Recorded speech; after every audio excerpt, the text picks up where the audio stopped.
Ešte predtým, ako začnem zdieľať obrazovku a ukazovať jednotlivé dáta, ukážky z vyhodnotenia,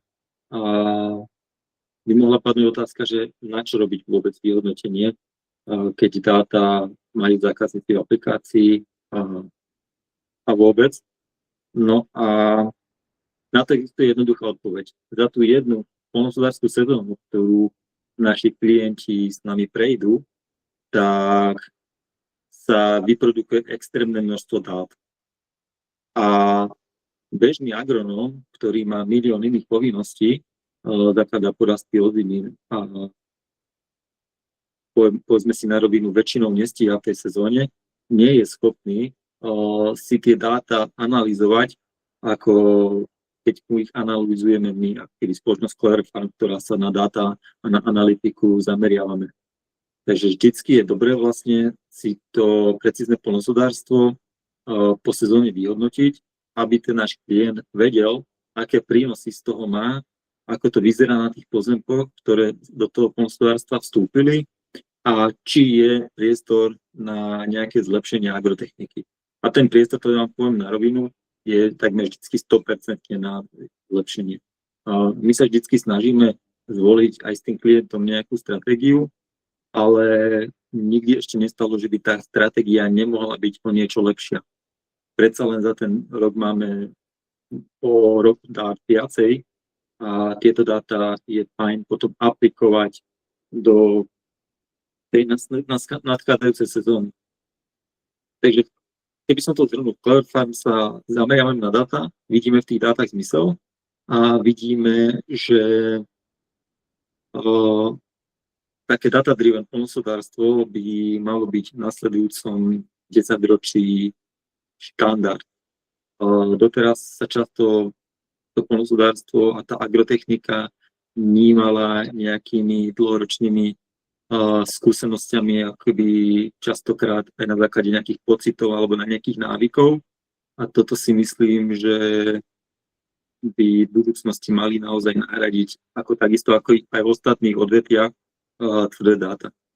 Ja teraz začnem zdieľať obrazovku a ukážem vám niekoľko ukážok z vyhodnotení, ale začnem paradoxne s niečím,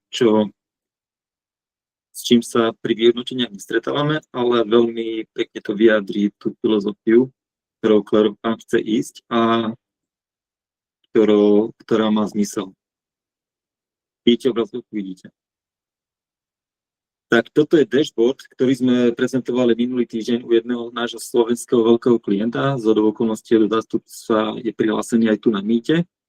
A vlastne, čo sme tam boli zastúpení, tak viacerí od strany klienta, viacerí od strany Clever Farmu, sme sa zhodli na tom, že toto je cesta. Vlastne je to predikcia na sezónu 25-26 pre pšenicu letnú zimnú na základe reálnych dát, ktoré boli na tom pozemku v minulosti. Čiže ak by sme zobrali reálne dáta od roku 2013, kde sme mali tam tú pšenicu letnú zimnú, tak reálne, čo tam môže byť, je výnos 6,76 tony.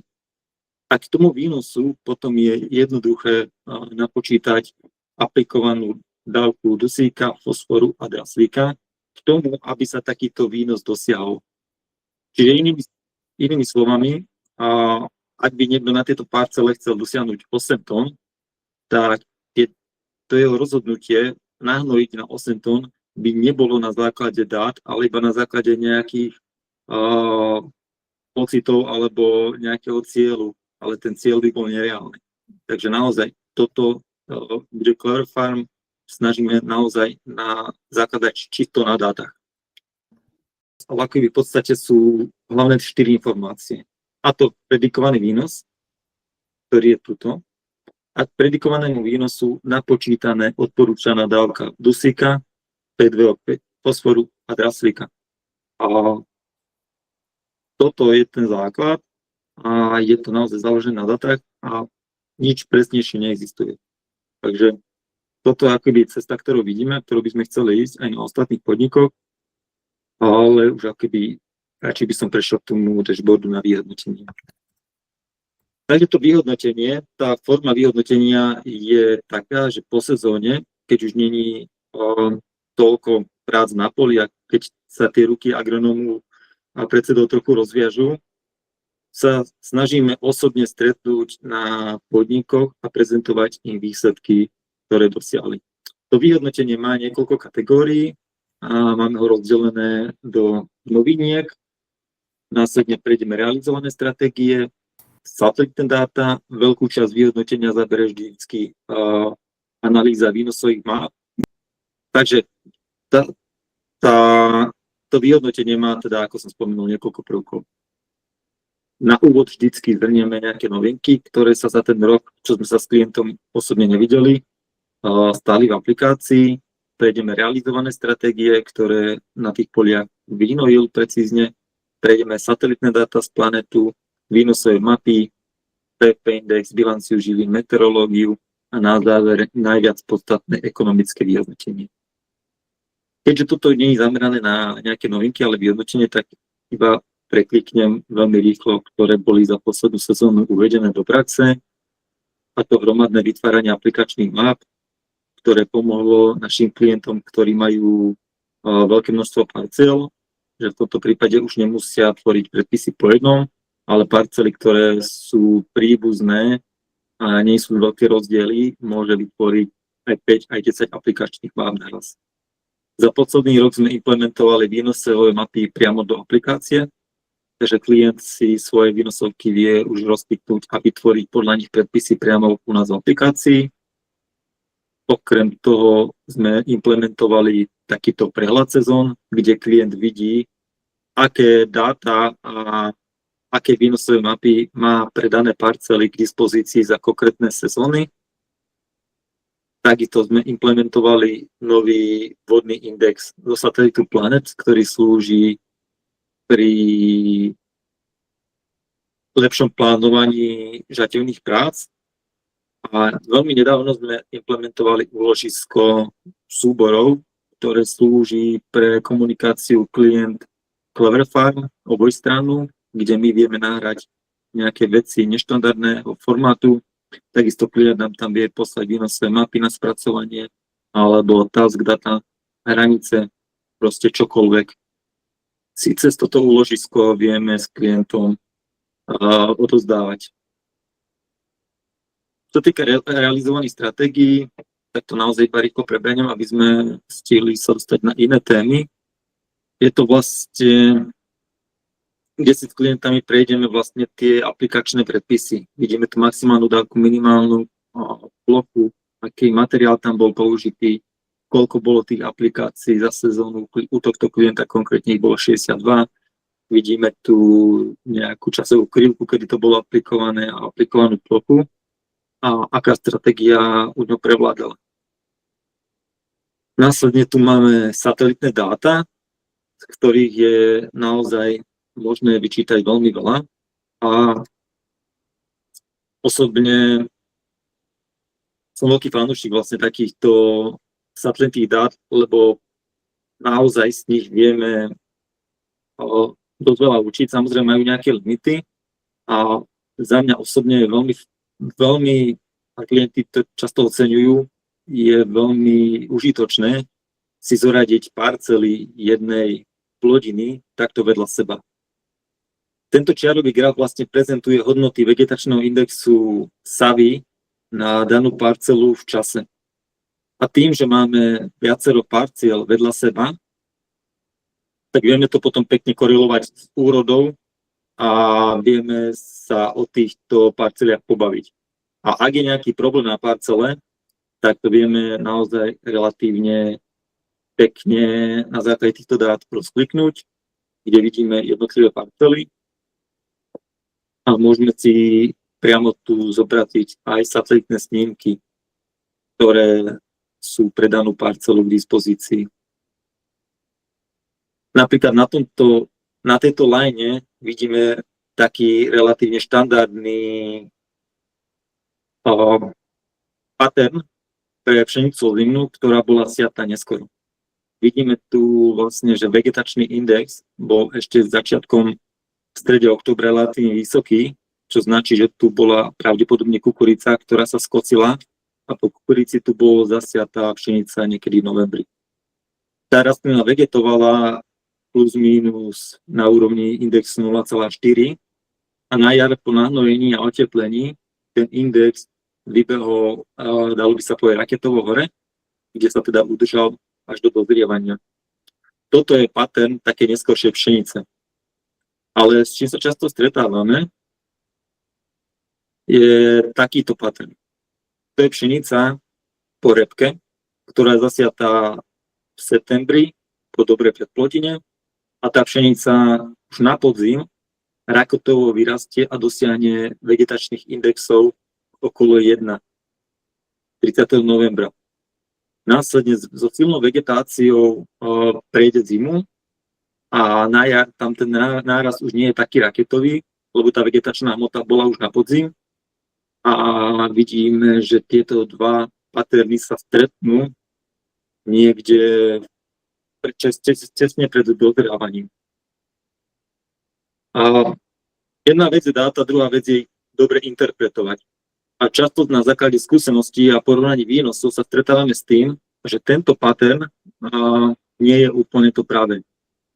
Ide o to, že pri vegetačnom indexe zďaleka neplatí, že čím lepší vegetačný index, tým vyššia úroda. Naozaj nie je tam priama úmera a niekedy naopak paradoxne silný vegetačný index na podzim značí prehústenosť porastov, ktorá má negatívny vplyv na úrodu.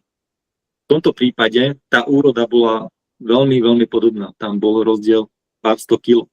Ale stretli sme sa často aj s tým, že vlastne takýto a ešte aj silnejší vegetačný index na podzim viedol k tomu, že mal negatívny vplyv na úrodu a tá úroda môže byť paradoxne nižšia ako pšenica, ktorá vegetuje a následne na jar sa silne odrazí do vyšších výšok. Môžeme si to zobraziť aj graficky, aby sme videli nielen dáta, ale za nimi aj vlastne, ako to vyzeralo v čase sezóny na tých daných parceliach. To vlastne vidíme tu porovnanie tých rastrov. Čiže vidíme, že naozaj tá prvá pšenica po tej kukurice ešte koncom prvého mesiaca nemala takmer žiadnu vegetáciu, je tam 0,3, ale je to veľmi nízka vegetácia. Keby ste to naletali napríklad s dronom, tak by ste pravdepodobne videli iba holú pôdu z nejakej výšky. Následne tá vegetácia ide hore, ale vidíme, že v tom 3. mesiaci je stále neporovnateľné s tou parcelou po repke.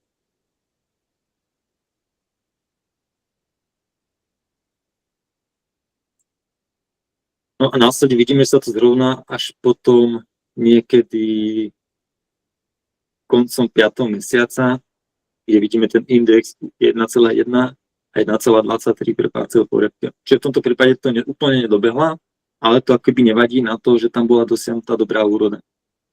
Takže to by som chcel iba na margo toho, lebo často sa stretávame s tým, že si klienti myslia, že mať dobrý vegetačný index je vždycky iba výhra. Po väčšine prípadov to naozaj tak platí, ale ako hovorím, pri pšenici sú výnimky, kde silný vegetačný index značí veľký výsevok skoro na jar, skoro na podzim, po dobrej predplodine a následne tam počet jedincov často býva pri inventarizácii niekedy na jar, kľudne aj 600-700 rastlín a tých klasov tam môže byť až cez 1000 na takýchto porastoch, čo je samozrejme negatívne. Čo sa týka ale tých satelitných snímok, nehovoríme nám len priemer na parcelu, ale my na tých satelitných snímok vidíme zároveň aj tú heterogenitu, kde vidíme, že niektoré časti pozemku majú ten vegetačný index lepší a niektoré horší a vidíme tam aj nejaké značné defekty. Napríklad v tomto mieste, kde je ten vegetačný index 0,7, 0,73 a na tej istej parcele, na mieste, kde sa pravdepodobne viacej drží voda, je vegetačný index 1. Takisto to vidíme pekne aj tu týždeň predtým, že ten stred je relatívne slabší a kde bude pravdepodobne úroda lepšia, je ten spodok. Čiže potom tieto satelitné snímky dokážeme naozaj pekne korelovať s výnosovými mapami a vidíme s dlhodobým potenciálom takisto a vidíme, kde tá úroda býva a kde je potenciál dávať tie dávky dusíka väčšie a kde naopak ten potenciál nie je a kde je miesto na to vlastne ušetriť. Ale zároveň tu chcem povedať, že aj tie limity tých satelitných snímok, kde my klientom akoby často odporúčame, že základ pre precízne poľnohospodárstvo je dlhodobý historický manažment, sú manažment zóny alebo historický potenciál, to je jedno, ako to nazvete, a ten planet je akoby dobrý doplnok. Takisto aj výnosové mapy sú lepší zdroj na dusíkaté hnojenie ako ten planet, a to z toho dôvodu vlastne, že naozaj ten planet ten vegetačný index môže niekde, nechcem povedať, že klamať, ale ako som spomenul viackrát, nemá priamy vplyv na úrodu a naopak nemusí tá mapa toho planetu potom korelovať s výnosou mapou. Plus je tu ďalší akoby taký nedostatok a to je vlastne technické obmedzenie tých satelitných snímkov, že nad úroveň 1,3 nastane ako keby naplnenie indexu a napriek tomu, že tá pšenica ešte môže ako keby rásť, v tomto prípade tu už nebolo, tak nám sa už ten obrázok, ten posledný 2 týždne vegetácie, kde to vrcholí, už nemení. Ale je proste jeden silno sítý zelený. V niektorých parcelách to nastáva. Čo ešte nemusí znamenať, že ten poraz je naozaj tak homogénny, ako v tomto prípade. To by som akoby odbočil, ale tie satelitné snímky my ešte vieme zobraziť aj vo ešte väčšom detaile, kde si jednu parcelu môžeme zobrať a zobraziť ešte detaľnejšie, či už jeho časovú radu nejaké parcel, ako ten vegetačný index postupoval v čase, kde vidíme, ako tá parcela sa mení a vidíme tie defekty, kde naozaj horná úrať je výrazne slabšia, ale nakoniec celá tá parcela dosiahne pekný vegetačný index a relatívne je homogénna. Následne tu máme nejaké rozšírené štatistiky, kde vidíme jednak 25 percentil medián a 75 percentil a vidíme, že keď tie rozdiely medzi nimi nie sú nejaké veľké, značí to, že tá parcela je relatívne homogénna a nepotrebuje až tak nejaké veľké variabilné rozpätie dávok. Takže tieto štatistiky, takisto štandardná odchýlka nám veľmi dokáže napovedať, ako je tá parcela heterogénna. Čiže ak je tá merodajná odchýlka okolo 0,1 pod 0,1, tak to značí, že na tej parcele, keby robíme aplikáciu dusíka variabilnú, tak tie dávky nemusia byť až tak veľmi rozdielne, ako keby tá štandardná odchýlka bola niekde 0,2, 0,3 a vyššie. Čiže tie štatistiky sú naozaj dosť nápomocné a vďaka tým štatistikám, nechcem to zveličovať, ale naozaj nemusíte dokonca ani vidieť ten rast. Proste tie dáta vám často povedia viacej ako ten obrázok, tá vizualizácia. Ale samozrejme najlepšie je kombinovať jedno s druhým. No a čo nesmierne je ďalšia časť toho prezentácia, sú výnosové mapy, ktoré analyzujeme takouto formou, kde porovnáme výnosovú mapu, prísun čistého dusíku a tieto dve mapy predelíme a vznikne nám tretia mapa, to je mapa PRP indexu, ktorý vlastne nám hovorí o tom, ako ten dusík na tej parcele bol aplikovaný a ako bol využitý, aká je efektivita využitia. Uvediem to krátkosti na tomto parcele, potom vám to ukážeme aj na ostatných príkladoch, ale táto parcela celkom pekne demonstruje vlastne to, o čo sa snažíme. Na výnosovej mape vidíme, že v tomto mieste je ten jačmeň ozimný a výrazne menej úrodný. Máme tu úrodu 2 tony až pod 2 tony. Čo značí, že tam je pravdepodobne nejaký defekt. No ale my sme tento defekt videli na základe historického potenciálu a výnosových map z predošlého roka a vďaka tomu sme v tom mieste preventívne znížili úrodu lebo na základe dát sme predpokladali, že tam tá úroda bude nižšia. Ten náš predpoklad sa naplnil, naozaj tam tá úroda bola nižšia a táto mapa nám ukazuje, ako ten dusík bol využitý. A v tomto prípade nastal jav, ktorý akoby nastáva relatívne často a je to pre nás pomôcka do budúcnosti, že my sme tam tú dávku dusíka síce znížili, ale tá úroda tam bola ešte nižšia, ako sme predpokladali a tým pádom nastal jav, že ani tá znížená dávka dusíka nebola aplikovaná efektívne. A pre nás a takisto pre klienta je toto veľké ponaučenie do budúcna, že na ďalší rok, keď tam budeme, neviem, či to potom je ačmenej išla kukurica alebo pšenica, teraz nepamätám, ale môžeme tú dávku dusíku znížiť výraznejšie. A ono to tak ako často býva, že tá prvá sezóna, druhá sezóna, že sme v tom znižovaní taký konzervatívny, lebo nechceme, aby náhodou sa stalo, že u klienta potrhneme úrodu našim odporúčaním, ale ako náhle tá spolupráca pokračuje do druhej, do tretej, do štvrtej sezóny a zároveň je to aj, že máme množstvo dát viacej, máme viacej výnosoviek, viacej dát z planetu, tak na základe tých dát už môžeme si byť viacej istejší a robiť tie rozhodnutia lepšie, čo v tomto prípade je, že v tomto mieste môžeme ten dusík znížiť ešte viacej. Takto sa snažíme spracovať každú jednu parcelu, od ktorej dostaneme výnosovú mapu do takéhoto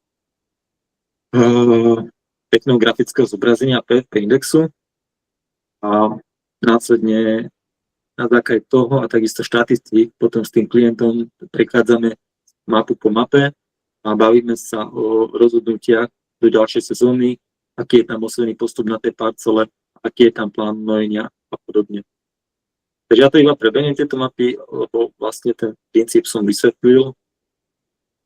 No a takisto ten PFP index nemusíme počítať ako v tomto prípade na pixel, čo keby má štvorček 10x10 metrov, ale ten PFP index môžeme počítať na parcelu, na podnik, na plodinu, proste celkovo. Čiže v tomto prípade vidíme na troch spoločnostiach, ako im vyšiel PFP index na pšenicu, kde vidíme, že jedna spoločnosť, ktorá s nami spôsobí už dlhšie, má ten PFP index lepšiu, ono ten 40, nad 40 je optimum, pod 40 je už ten PFP index neoptimálny. Vychádza to vlastne z potreby 1 tony pšenice na hnojenie dusíkom, ktoré by sme zovšeobecnili na 1000 kg na 1 tonu spotrebujeme 25 kg dusíka a 1000 delení 25-40. Čiže ak je to číslo menšie ako 40, značí to, že na tú 1 tonu bol spotrebovaný viac ako 25 kg dusíka, čo nie je matematicky optimálne. Ak bolo spotrebované menej ako tých 25, čo je to číslo 46,51, tak to značí, že tá dusíkatá výživa je v tomto prípade efektívna. Takisto tu máme úrebky u jačmina, čiže môžeme to počítať na pixel 10x10 m2 na parcelu, ako je to v tomto prípade, a takisto to môžeme počítať na podnik, na plodinu, na celú republiku. Proste to je jedno. Tam už sa potom mení iba tá výmera. A tu vidíme, na ktorých parceliach to bolo ten dusík efektívny a kde nie. A to potom má vplyv na to, čo som prezentoval hneď na začiatku, a to je stanovenie nejakej plánovanej dávky na základe reálneho možného výnosu na danej parcele.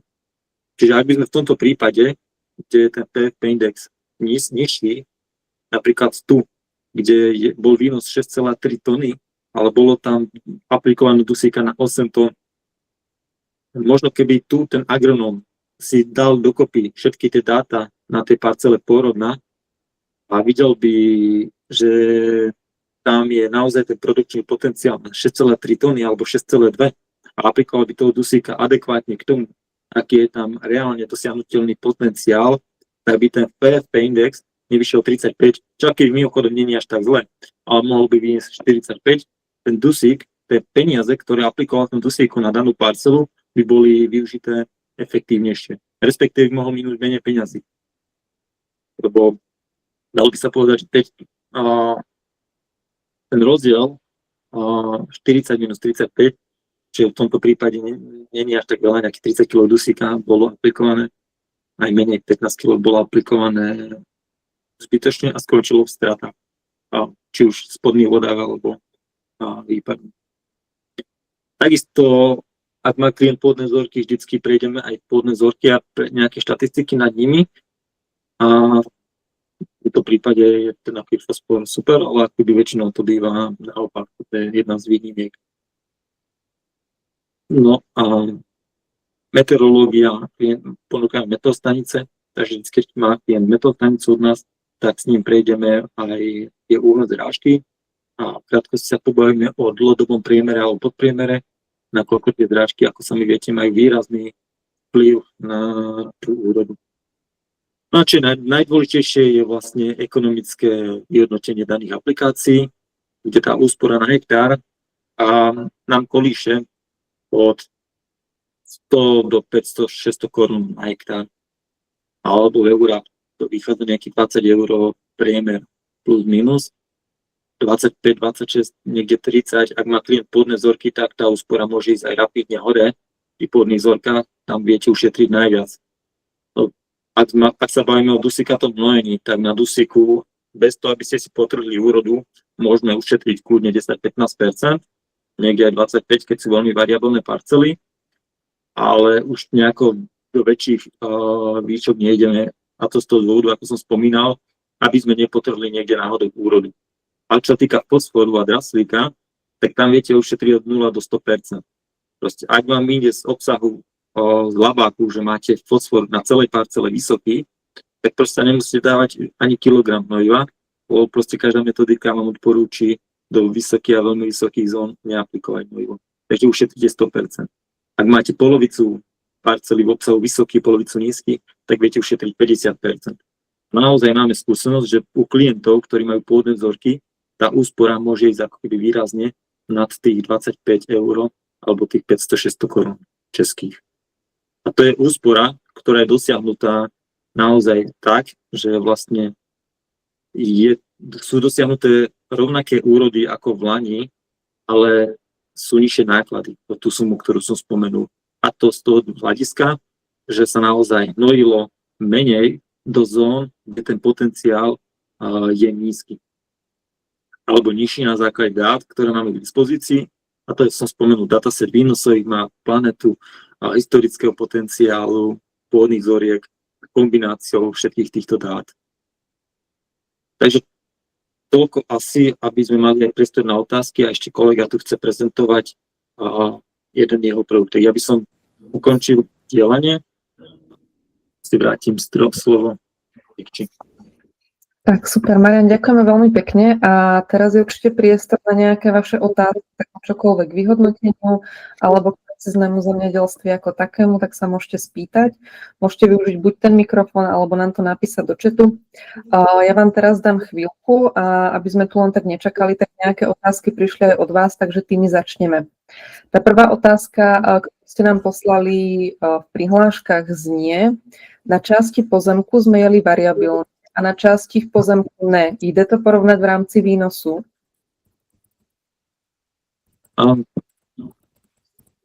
Samozrejme, všetko ide porovnať. Potom otázka je vlastne, že aké to porovnanie má výpovednú hodnotu. A ja osobne si myslím, že je to potom veľmi ťažké, čo z toho dostať, vlastne čo z toho chceme dostať, lebo nie je to veľmi metodicky správne takéto porovnanie. Po tom prípade klientom odporúčame, aby si nechali urobiť kontrolné pásy cez parcelu a potom vieme zvlášť vyhodnotiť úrodu na kontrolnom páse a úrodu mimo kontrolného pásu. A takéto porovnanie nám dáva zmysel, lebo stále sa jedná o tú istú parcelu. Ale porovnávať dve parcely medzi sebou, či už v tom istom systéme, ale je viac ako otázne a ešte navyše, keď je na tých parceliach iný systém, tak to porovnanie nám veľa nepovie. Super. Tak ďalšia otázka tu je: môže vyhodnocení viesť k vyřazení pozemků, ktoré sú homogénní? No, určite áno. ak vidíme na tých štatistikách, na tých planet, tie dátach, na tých výnosových mapách, že parcela je pekne homogénna a nie sú tam nejaké výrazné defekty, tak potom logicky nemá vplyv tam hnoj variabilne, keď je tá parcela pekne vyrovnaná. Na druhú stranu musím povedať, že takýchto parcelí sme za tých posledných pár rokov, čo sme sa tomuto venovali a venujeme, videli naozaj na prstoch dvoch ruky, by som to spočítal, kde precízne zemedelství nemusí dávať zmysel. I tam býva minimálne na tých úratiach proste nejaký defekt, kde tá úroda výrazne klesá. Perfektné. Tak, ďalšia otázka. Môžeme na základe výnosových map zařadiť souvrate, kde je nízky výnos do úhoru, pokud má výnosovky pouze z 1 roku? No, ja by som to akoby z 1 roku úplne neodsudzoval. Predsa tie dáta z 1 roku sú nedostatočné, ale ako keď nám už to viac rokov ukazuje, že proste na tých úvratiach výrazne tratíme, tak potom ešte vždycky je tam nejaká možnosť nápravy a to proste systematicky sa zamerať na tie úratie a podriť ich nejakým dobrým, ja neviem, Bednar podrivákom, alebo to je jedno aká značka. A naozaj sú podniky, ktoré systematicky podrývajú úratie. A nemusí sa podriť celá parcela, iba tie úratie. A keď to ako keby nepomôže, tak potom to dáva zmysel, ale ako keby myslím si, že vždy tam tie úratie sa dajú proste napraviť do nejakej miery.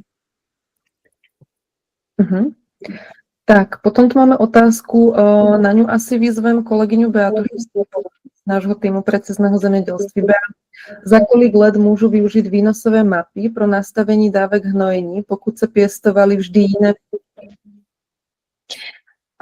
Tak vždycky se vlastně musíme podívat na to, jak vlastně ty výnosovky vypadají, pokud se nějak výrazně liší, pokud to bylo vlivem vlastně rozdílného počasí, to znamená, pokud bylo jakoby vlhčí klima, ale přitom třeba bývá v té oblasti suší, tak vlastně ty výnosovky vypadají jinak. To znamená, vždycky se vlastně musíme podívat na to, aby vypadaly co nejvíc podobně.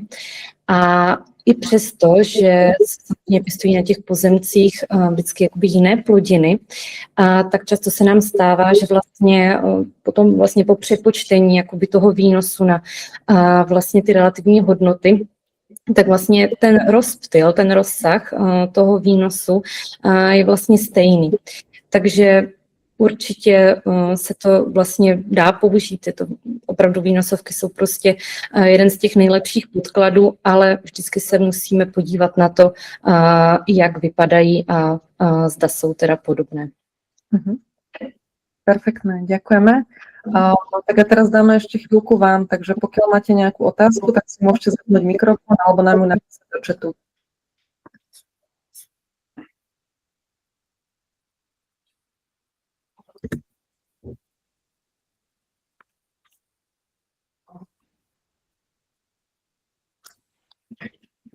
Dobre, tak to vyzerá, že žiadne otázky nemáme. Tak ja by som teraz ešte, pretože mám chvíľku času, samozrejme, pokiaľ vám ešte niečo napadne, tak kľudne to môžete do toho chatu napísať a vrátime sa k tomu potom. Ale máme ešte chvíľku času a jednou z tých avizovaných tém v programe boli aj novinky v Clever Farm. Tak by som rada predala slovo ďalšiemu z mojich kolegov, Michalovi Benešovi, ktorý vám v krátkosti prevedie jednou z noviniek v našej aplikácii Clever Analytics. Takže Michal, poprosím ťa, je to tvoje. Tak dobré ráno, já vás všechny zdravím. Slyšíte mě dobře, prosím? Nemám příliš velkou ozvěnu. Nie, perfektně. Skvělé. Tak jo, já vás rád provedu novinkama ze světu digitálního obchodování s komoditami a digitálního marketplaceu se vstupy, to znamená hnojivy a přípravky na rostlin. Bude to opravdu krátká prezentace, nečekejte nic dlouhého. Nicméně pro ty z vás, kteří neví, o čem mluvím, tak bych poprosil, abyste se podívali do chatu. Je to úplně vpravo dole, takový, vypadá to jako messenger ikona. Tam jsem vám poslal odkaz na webové stránky cleveranalytics.ag a já vám nasdílím obrazovku a vlastně ukážu, kam se dostanete. Tak, vidíte moji obrazovku? Ano. Tak, pro ty z vás, kteří neví, o čem v tuhle chvíli povídám, tak jde o aplikaci, webovou aplikaci Clever Analytics, která vlastně zařídila docela velkou revoluci v obchodování s komoditami. A tady vlastně na první stránce vidíte jako krátké video, tak to si potom můžete prokliknout a zobrazit. Vlastně tím se dozvíte, o co ve zkratce jde. A můžete si samozřejmě také vytvořit vlastní účet, a to po založení nebo po vložení IČO, tak abychom verifikovali vlastně vaši společnost. A po založení toho účtu se dostanete do prostředí webové aplikace. Takhle ona vypadá. Já tady mám nějakou fiktivní společnost, abych samozřejmě nemohl nakupovat na nějakou ostrou společnost, takže se nedivte, že tam křesla židle. A v podstatě v tuhle chvíli vidíme první obrazovku, hnedka první stránku té aplikace rychlý prodej komodit. Pro ty z vás, kteří tohle už znáte, tak víte, že se ceny, které tady vidíte, vztahují kompletně, včetně dopravy. To znamená, máme tady vlastně jako ceny uváděné obchodníky, kteří nabízejí ty své ceny pro výkup. Předpokládám, že tohle už asi jako můžeme přeskočit, protože Clever Analytics se během velmi krátké doby, asi 1 roku, stala podle mě nejběžnější a nejčastnější digitálním nástrojem pro obchodování s komoditami. Tak já vám ukážu tu novinku, kterou jsme spustili před pár měsíci. Zahájili jsme spolupráci s několika dodavateli hnojiv, přípravků na rostlin, pohonných hmot, krmiv, chystáme i ekopřípravky a osiva. A vlastně v tuhle chvíli už můžete zjistit vlastně i nabídku a případně i nakoupit hnojiva, to znamená ty vstupy, o kterých jsme se tady bavili s Mariánem u precizního zemědělství, tak abychom je variabilně aplikovali, tak je předtím musíme nakoupit. To znamená, my už v tuhle chvíli máme naplněný z velké části marketplace několika desítky přípravků, krmiv, dokonce i pohonné hmoty. Po rozkliknutí té nějaké ceny můžete, já tady dám asi teďka nejběžnější, nebo to, co je potřeba, tak můžeme třeba Amofos. Amofos už máme momentálně od dodavatele AgroCS, který je tam novým dodavatelem, detekované i na první kvartál 26, rozkliknu cenu a stejně tak jako u těch komodit, tak i u toho marketplaceu vlastně se nám zobrazí cenový vývoj. A tady vidíme, že pochopitelně jako hnojiva jdou jako mírně nahoru, a proto bych vám doporučil po diskuzi s AgroCS s Franem Sahulou, kterého jsem měl včera na meetingu, tak vlastně bych jako asi neváhal, minimálně jako s močovinami, které budou ještě pravděpodobně víc nahoru. Tak to znamená, vlastně máte tady ten cenový vývoj, máte tady možnost nakoupit. A nevím, jestli to byl dotaz, anebo to byl někdo zpříma. Nie, niekto sa prihlásil, takže môžeme... V pořádku, tak já budu pokračovat. Máte tady vlastně jako možnost vyplnit množství. Minimální jednotkový závoz je jako kamion, to znamená, tady je minimální odběr 24 tun a vyplním 24,3. Aplikace mi přepočítá cenu a vlastně můžu nakupovat po vyplnění nějaké poznámce. A stejně tak to funguje s pohonnými hmotami, tam máme nového dodavatele, společnost G7, a připravujeme ještě další, tak aby v tom marketplaceu, tak jak jsme avizovali, vzniklo i jako lehké konkurenční prostředí. To znamená 1, 2, 3 dodavatele od každého toho segmentu vlastně můžete očekávat v marketplaceu.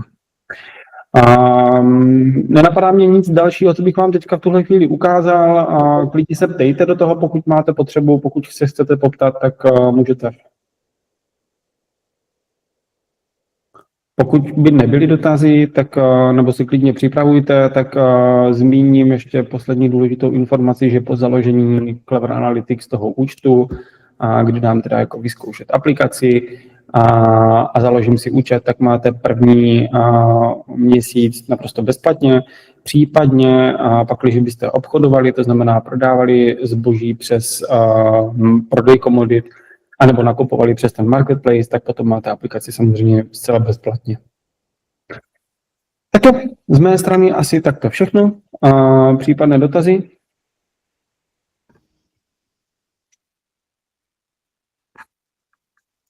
Tak kdyby cokoliv, tak jsem k dispozici, samozřejmě znáte mě. Perfektné, tak pokiaľ už žiadne dotazy nemáme, či už k tej časti Clever Analytics alebo k tomu vyhodnoteniu precízneho zemědělství, tak my sa vám poďakujeme za účasť. Sme veľmi radi, že ste prišli v takom hojnom počte a budeme dúfať, že sa k nám pripojíte aj na budúce, pretože táto naša poradňa prebieha v nejakých pravidelných intervaloch, takže keď budeme pripravovať ďalšiu, tak vám určite dáme vedieť a budeme sa tešiť niekedy na budúce. Takže ďakujeme a majte sa pekne. Pěkný den, nashledanou. Videnia. Nashledanou. Díky, nashledanou.